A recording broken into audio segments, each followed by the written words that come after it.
What is it that you really liked about Arvind Kejriwal? There has to be something. Yeah, I was very, very impressed with Arvind Kejriwal. In fact, I remember all those years used to tie a Rakhi. I was almost an insider when it came to even his house. I was always there. So yeah, I just felt this man can make such a huge difference. He was so smart, is so smart. When they were negotiating with the ministers of UPA-2, if you remember, Arvind would come out and he was so quick. He would find out the problems and read it out. I was very impressed with his sharpness. I mean, complete brilliance, I would say. What was his position vis-a-vis the Congress? Because if one of the position that he had taken during the UPA almost called every politician of the Congress party completely corrupt. Within the party, when they had to take support from the Congress party for the first time, what is it that he had to say? Like, how did he really phrase that to the people who may not have believed that this could actually happen? Someone who fought the Congress party decided to take the Congress support. It's like you think somebody is an ideologue, but you soon realize that he's a demagogue and he'd do anything. And even before that, there were lots of compromises that were being made. Arvind would say one thing here, say something else there. When you went to Okhla and you met people who were all Muslims and you went to Firangi Mahal in Lucknow, I got a whole lot of leaders to meet him.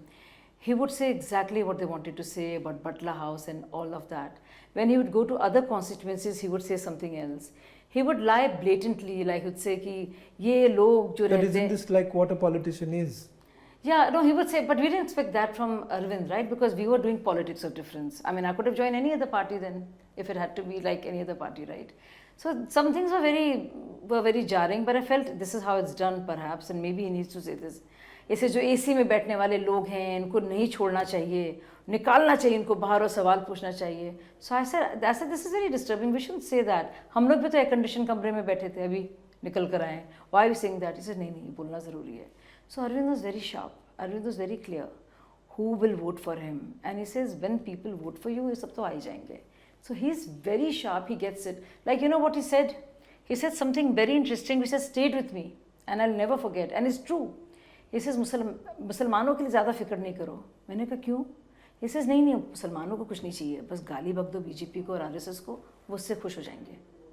This is what he said. He says उनको अपने लिए कुछ नहीं चाहिए और communities को चाहिए. So when you were making those committees, that's when Atashi and Raghav came in with holding briefcases, when Prashant Bhushan brought them and Yogendra Yadav.